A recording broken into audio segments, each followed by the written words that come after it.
Appena pubblicato il video dell'analisi dell'update 1.36 rilasciato proprio questa mattina, mi sono messo a girare nella nuova prova a tempo a bordo della Nissan GT-R Nismo GT3 del 2018.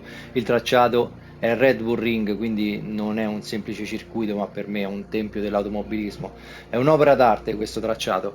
Questa prova è stata rilasciata per commemorare il film di Gran Turismo in onda in tutte le sale cinematografiche proprio a partire da agosto. Sarà a disposizione per 51 giorni, quindi non seguirà il flusso delle normali prove a tempo di 2 settimane. Avete tutto il tempo per godervi questa prova e ne vale la pena perché è veramente bella. A differenza delle altre dove mi limito a fare i giri necessari per prendere l'oro, di solito una decina, qui ne ho fatti appena 15, ma è divertentissima. Perché? Perché la Nissan GT-R fa quello che piace a me, ovvero sovrasterza, a differenza della quasi totalità delle auto di Gran Turismo che col bilanciamento delle prestazioni tendono al sottosterzo cronico e che a me manda veramente in bestia. Il rovescio della medaglia è che bisogna essere più precisi soprattutto con l'acceleratore, ovvero per essere veloci senza controlli. In percorrenza curva dobbiamo trovare la giusta percentuale di pressione dell'acceleratore per essere veloci sia in percorrenza ma soprattutto in uscita curva. Questo farà la differenza su un giro veloce rispetto a un giro lento. Altro consiglio importantissimo su questo tracciato: i cordoli vanno usati tutti fino all'ultimo millimetro. Se non utilizzate i cordoli non sarete veloci. Per me purtroppo un punto critico, e lo è sempre stato con quasi tutte le auto dove ci metto veramente tanto tempo a capire come affrontarla, è la curva 1.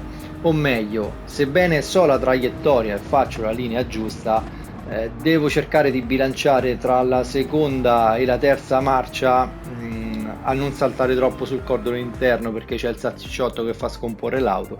L'uscita è comunque cieca quando voi ridate il gas e rischiate di oltrepassare la linea bianca e quindi annullare il giro veloce. Lì al momento ci lascio circa mezzo secondo, 6 decimi, è tantissimo, ma ci lavoro, un altri 10-15 giri e la farò fatta bene. Per il resto del tracciato diciamo che è abbastanza semplice, state attenti solo all'uscita delle curve strette con l'acceleratore per non incorrere in sovrasterzo di potenza. Le ultime due curve poi, quelle che mettono sul traguardo, anche lì se non siete veloci, se non fate la giusta linea, perdete tantissimo tempo. La prima soprattutto è una curva cieca, quindi prendete a memoria dei punti di riferimento, i vostri punti di riferimento. Fate la prima curva, passate alla quarta, non tenete la terza, e l'ingresso all'ultima curva anticipatelo, perché lì l'asfalto ha un'inclinazione che tende a portare l'auto verso l'esterno della curva, è pendente verso l'esterno, quindi anticipate l'ingresso, altrimenti non riuscite a tagliare il cordolo interno. Tuttavia ragazzi, credo che dobbiate solo girare, non è difficile questa prova e l'auto è veramente veramente bella da guidare. La pista, ripeto, è un capolavoro, quindi buon divertimento ragazzi, guardate il giro veloce.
15 giri fatti, 326esimo tempo mondiale, momentaneo, ma ragazzi, non so se avete visto, il tempo ideale è 29,3, quindi rispetto al 29,7 che ho fatto ho molto margine, ma riesco sicuramente a scendere sotto al 29, ecco, 28 alto credo che sia il mio tempo finale, dopo ovviamente aver girato, ma adesso torno a Tokyo perché è già pronto il setup della Maserati MC20 e quanto cammina, quanto cammina. 8 marce, cambio sequenziale a 8 rapporti, tira sempre, tira in continuazione. Unico Neo, consuma tantissimo e ci sto lavorando, quindi vado ad affinare questo setup, a breve lo pubblicherò per il vostro divertimento del farming su Tokyo, visto che la nuova pista per farmare non c'è. Se questo video vi è piaciuto lasciate un like e condividetelo, ma soprattutto iscrivetevi al canale. Tutti i miei iscritti hanno diritto ad uno sconto del 20% presso l'azienda tutta italiana Cockpit Tech Solution, produce postazioni di guida e sedili, anche completamente personalizzabili. Approfittate dell'occasione, iscrivetevi al canale, chiedete il coupon personalizzato per lo sconto a questa mail. Vi saluto ragazzi, al prossimo video.